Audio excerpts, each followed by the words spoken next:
Hi friends, in this video I am going to show you how to use the app lock feature on Honor phones which is running on EMUI. You don't need a third-party app to lock apps on your Honor phone. You can use the built-in feature. Go to settings and go to security and privacy. Under that you can see there is an option called app lock. Click on that and you need to enter the password. I am entering the password. Do you want facial unlock to quickly access app lock? I am clicking on cancel. You can use either face unlock or fingerprint to unlock the apps. I am going to lock few apps, Facebook and Instagram. I have locked few apps. Now let's test it. First we will see the Facebook app. You need to click on Facebook app. You can see that it is asking password.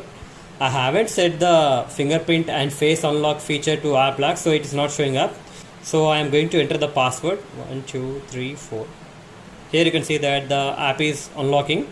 Similarly, let's try one more app is Instagram, right?